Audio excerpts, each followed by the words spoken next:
সম্মানিত প্রিয় উপস্থিতি, আপনাদেরকে সূরা আসর থেকে 4টি সফল হওয়ার কিছু তথ্য জানাই দিয়ে যাব। কি সূরা? কোন সূরা? সূরা আসর থেকে। তাহলে আমাদের আজকের বিষয় সূরা আসর থেকে 4টি পয়েন্ট জানার। কোন 4টি পয়েন্ট? আল্লাহ সুবহানাহু ওয়া তাআলা সূরা আসরের মধ্যে জানাই দিয়েছেন। সূরা আসর সামান্য ছোট্ট সূরা, সামান্য কি ছোট্ট সূরা। আমরা এই সূরাটি অধিকাংশ মানুষ আমরা জানি না, ঠিক কিনা বল? আর আমরা এমন হয়ে গেছে যে কোরআনুল কারীম পড়তে হবে। সেই কোরআনুল কারীম আমরা কি করি? অধিকাংশ দেখা যায়, প্রিয় ভাইরা খেয়াল করেন এদিকে, অল্প কিছু সময় আলোচনা করব, এরপর রওনা দেব। তো খেয়াল করেন, তো আমরা আজ এমন হয়ে গেছি যে কোরআনুল কারীম পড়তে হবে, সেই পড়া বাদ দিয়ে আমরা কোরআনুল কারীম তক্তায় রেখে দিয়েছি। কোথায়? তক্তায় রেখে দিয়েছি। এমন ভাবে রেখে দিয়েছি যাতে করে ওখানে ময়লাও পড়ে যাচ্ছে, কোনো সাফ করার কোনো খেয়ালই নাই। অথচ একটি টেলিভিশন আপনি কি সুন্দর করে রেখে দিয়েছেন, প্রায় নিয়মিত দেখতেছেন, ওটা পরিষ্কারও করতেছেন। একটু কিঞ্চিত পরিমাণ ময়লা পড়লে আপনারা সাফ করতেছেন, মুছিয়ে কি সুন্দর করে রাখতেছেন। অথচ কোরআনুল কারীম, যেই কোরআনুল কারীম দেখলে সওয়াব, যেই কোরআনুল কারীম পড়লে সওয়াব, যেই কোরআনুল কারীম যে পড়তেছে তার পাশে ওই কোরআনুল কারীম পড়তেছে, ওইটা শুনতেছেন, শুনলেও সওয়াব, বসলেও সওয়াব তার কাছে, সেটা আপনি হাতে নিলেও সওয়াব। এত সওয়াব, সেই সওয়াবের জিনিসটা ময়লা পড়ে যাচ্ছে, আপনি একবার হাত দিয়ে ছুঁচ্ছেন না, মুছছেন না। অথচ টেলিভিশন আপনি রেখে দিয়েছেন, প্রায় দেখতেছেন, নিয়মিত দেখতেছেন। সন্ধ্যার সময় মাগরিবের আজান দিয়েছে, কোনো নামাজের কোনো খবর নাই, নামাজ না পড়ে এসে টেলিভিশন চালু করে কি সুন্দর করে দেখতেছেন। অথচ এটা গুনাহের কাছে যাচ্ছে, এটা কিন্তু গুনাহের কাছে যাচ্ছে।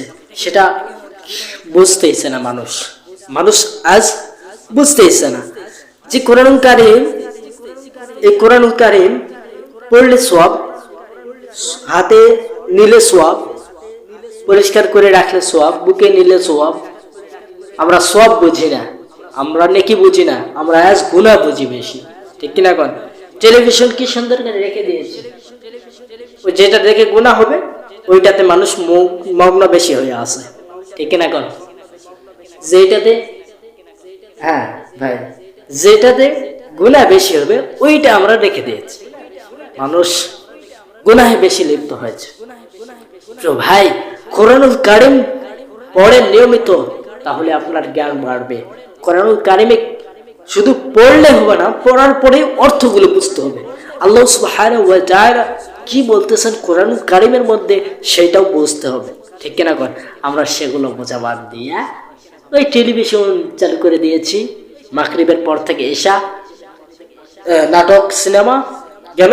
এই সাবজেক্ট যাওয়ার পরে কিছু আবার স্বামী কাজ করে আসলো, ঘরে আসার পরে স্বামীকে যে স্বামীর খেদমতগুলি করতে হবে সেগুলোও বাদ দিয়ে সেই এরকম করতেছে কি, এই যে টেলিভিশন দেখার মুগ্ধ হয়েছে, ওই দিকেই আছে।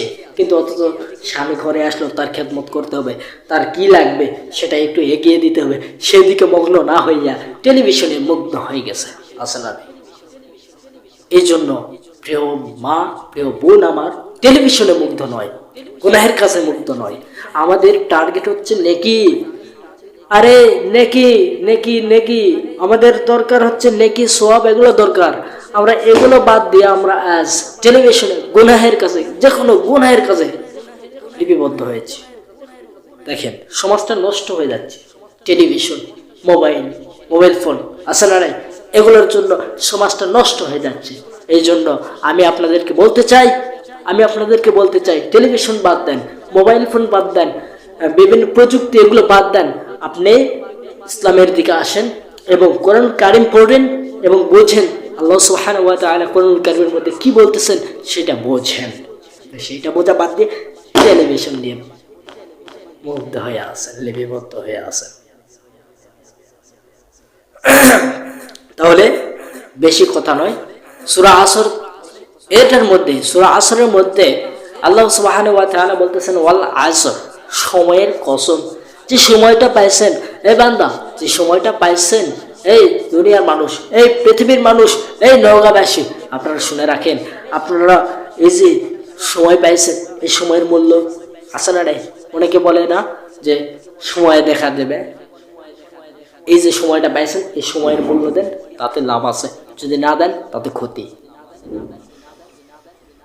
আল্লাহ সুবহানাহু ওয়া তাআলা পরে আয়াতে বলতেছেন, সংক্ষেপে বলে ছেড়ে দেব, ইন্নাল ইনসানা লাফি খুসর, নিশ্চয় মানুষ ক্ষতিগ্রস্তের মধ্যে রহিয়াছে।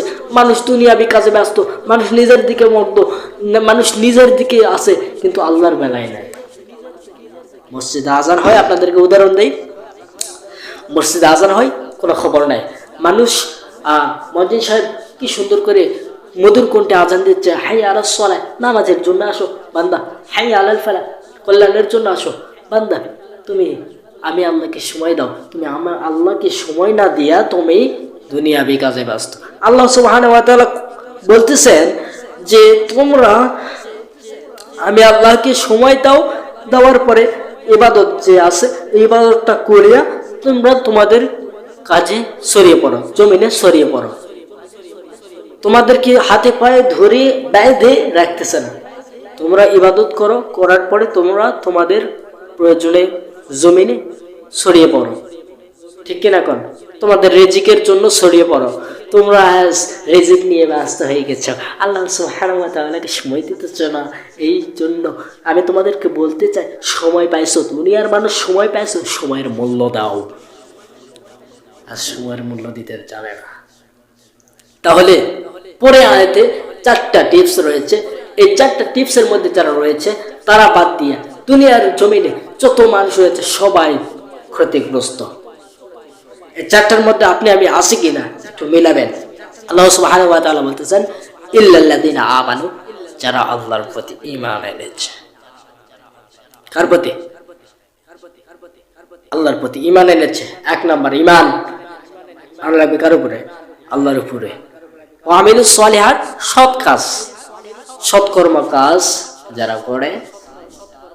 ওয়া আমিলুস সলিহাতি ওয়া তাওয়াসাউ বিল হক, হকের উপদেশ দেয়, হক কথা বলে। ওয়া তাওয়াসাউ বিস সবর, ধৈর্যের উপদেশ দেয়। এই 4টার মধ্যে আপনার আমি আছি তো প্রিয় ভাইরা? আপনি আমি আছি তো? একটু মিলান। আমরা আজ কই আছি রে ভাই? সময় পাইছেন, সময়ের মূল্য দেন। আল্লাহ তো বলতেছে না যে তোমরা আমার ইবাদতেই থাকো সারাক্ষণ, এই কথা বলতেছে না, তোমরা এই কথা বলতেছে, বরং এই কথা আল্লাহ সুবহানাহু ওয়া তাআলা বলতেছেন যে তোমরা আমার ইবাদত করতেছো, করার পরে ইবাদত যে করলে, এই করার পরে তোমরা তোমাদের জমিনে রিজিকের জন্য ছড়িয়ে পড়ো। তোমাদেরকে আমি আল্লাহ রাব্বুল আলামিন বেঁধে রাখতেছি না, তোমাদেরকে ছেড়ে দিয়ে রাখতেছি, তোমরা অল্প কিছু সময় আমাকেও দাও, ঠিক কিনা? এখন তোমরা দুনিয়া দুনিয়া নিয়ে ব্যস্ত হয়ে গেছো। আল্লাহর প্রতি ঈমান আনা লাগবে। 1 নাম্বার কি? আল্লাহর প্রতি ঈমান।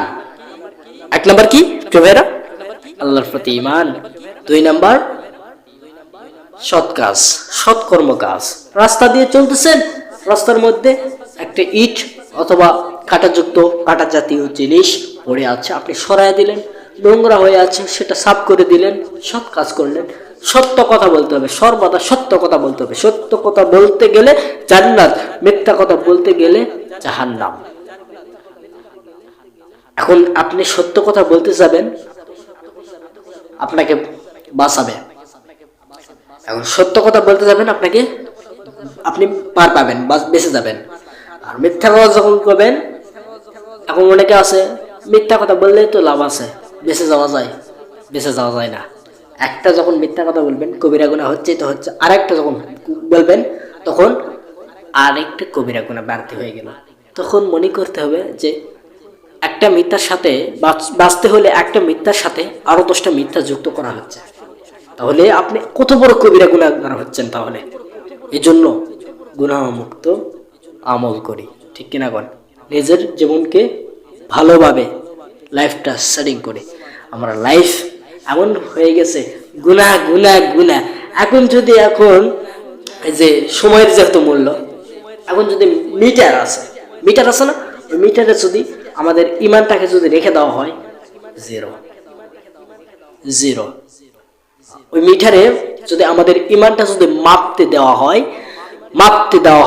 ওই ইমানটা যদি মাপতে দেওয়া হয়, সেই ক্ষেত্রে দেখবেন ওই মিটারের জিরো হয়ে আছে, 0 পয়েন্ট। কেন? শুধুমাত্র আমাদের ইমানে দেখবেন খালি গুনাহ গুনাহ গুনাহ। আমাদের আখিরাতের এই অ্যাকাউন্ট কি বলেন দেখি, আমাদের অ্যাকাউন্ট কি? ইমান হচ্ছে আমাদের অ্যাকাউন্ট। এই অ্যাকাউন্টে আপনি যত সোয়াবের কাম করবেন, নেকির কাম করবেন, সব যে যুক্ত হবে, ঠিক কিনা? এখন যদি মিথ্যা গুনাহের কাজ করেন, ওইটা লিপিবদ্ধ হবে ওই ইমানে। ওখানে যে এখন দেখবেন যে না, গুনাহ গুনাহ গুনাহ। ইমান হলো আমাদের কি? আখিরাতের অ্যাকাউন্ট। ব্যাংক নেয়, ব্যাংকে টাকা জমা করে না, ওই আমাদের ব্যাংক হলো আখিরাতের ব্যাংক হলো ইমান। আমাদের আখিরাতের ব্যাংক হলো কি? ইমান। এই জন্য প্রিয় ভাইয়েরা, 4টা পয়েন্ট। 1 নাম্বার কি? ইমান আনা লাগবে আল্লাহর উপরে। 2 নাম্বার সৎ কাজ করতে হবে। 3 নাম্বার হক কথা বলতে হবে। সর্ব অবস্থায় হক কথা বলবেন, কোরআন দিয়ে কথা বলবেন, হক কথা বলবেন, হক পথে চলবেন, হকের উপদেশ দিবেন। 4 নাম্বার কি মনে নেই? ধৈর্যের উপদেশ দিতে হবে। 1 নাম্বার ইমান, 2 নাম্বার সৎ কাজ, 3 নাম্বার হকের উপদেশ, 4 নাম্বার ধৈর্য। আল্লাহ সুবহানাহু ওয়া তাআলা সকলকে আমল করার তৌফিক দান করুন।